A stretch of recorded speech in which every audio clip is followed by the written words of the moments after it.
Në zemër të Azisë, mes Rusisë dhe Kinës, shtrihet një tokë gjerë dhe egër, një vend ku horizonti nuk ka kufi dhe ku era mbart kujtimet e perandorive të lashta. Kjo është Mongolia.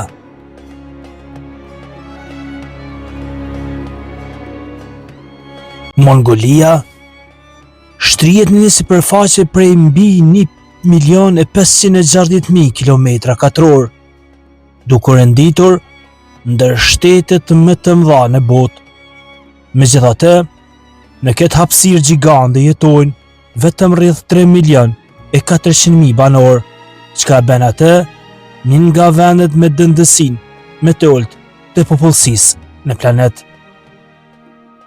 Relievi i Mongolisë dominohet nga stepat e pafundme, të ndërthuara me plaja të larta, malet e ashpra dhe shkretëtirën e famshme të Gobit, një nga më të mëdhat në Azi. Edhe pse ndodhet pranë Azisë së lartë, Mongolia nuk është pjesë e rrafshnartës së Tibetit.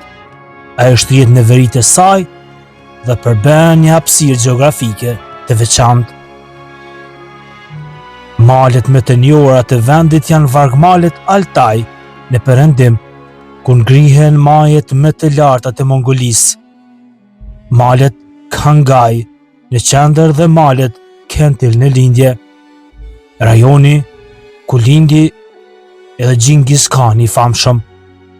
Këto male ndajnë ujëra dhe klima duke formuar zemrën natyrore të Mongolisë. Nga këto male burojnë edhe lumenit më të rëndësishëm të Mongolisë, Selenga, lumi më i madh, rrjedh drejt veriut dhe derdhet në liçenin Baikal. Orkhon, i shenjtë për mongolët, është djepi i qytetërimit të ershëm. Tul, lumi që kalon përmes kryeqytetit Ulan-Batar, si dhe Kerolun. Por edhe Onan janë burime jetike për jetën dhe historinë e vendit.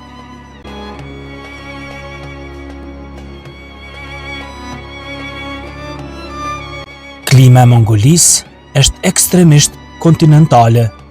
Dimrat janë të gjatë dhe shumë të ftoftë me temperatura që zbresin deri në -40°C, ndërsa verat janë të shkurtra, të thata dhe të nxehta.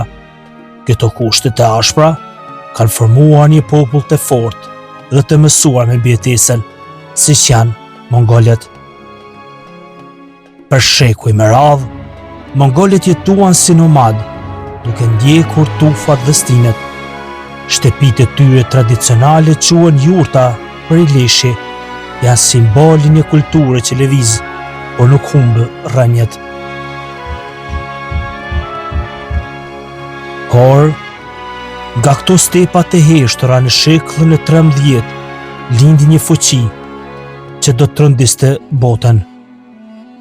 Një burr i quajtur Temujin, i njohur si Gjingis Khan, bashkoi fiset mongole dhe krijoi perandorinë mongole. Perandorinë më të madhe toksore në historinë e njerëzimit. Ushtrit mongole ushtrin nga Kina deri në Evropën lindore, duke ndryshuar përgjithmonë hartën politike të botës. Pas vdekjes së Gjingis Khan, perandoria u nda mes pasardhësve.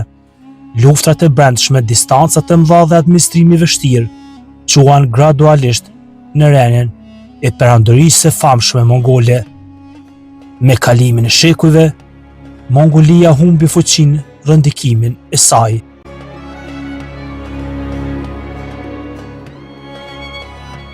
Në shekullin e 17, territori mongol ra nën sundimin e dinastisë Qing të Kinës, duke humbur pavarësinë për disa shekuj. Identiteti kombëtar mbjetoi përmes traditave nomade dhe besimit të tyre fetar. Në vitin 1921, me mbështetjen e Bashkimit Sovjetik, Mongolia përfundimisht çlirohet nga sundimi kinez. Në vitin 1924, Mongolia shpallet Republikë Popullore, pas dekadash Në sistemin socialist në vitin 1990, vendi kaloi paqësisht në demokraci shumë partijake.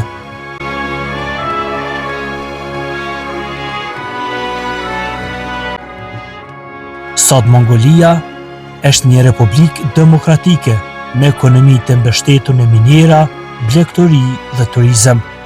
Besimi fetar dominohet nga budizmi tibetian, i shoqëruar nga elementet e shamanizmit tradicional, ndërsa komunitetet më të vogla praktikojnë krishtërimin dhe islamin.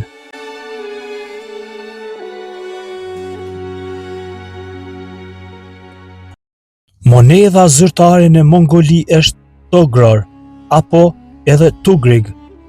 Një Tugrig është i barabartë me 24 cent të erës së sotme në Evropë.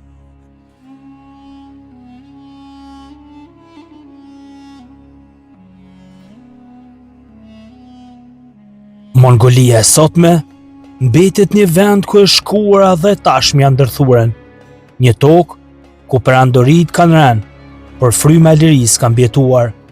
Mongolia nuk është thjesht një shtet, është dëshmi se historia mund të lindë nga stepat me të heshtura dhe se popujt që jetojnë pamore shpesh lënë gjurmë me të thella në historinë e botës.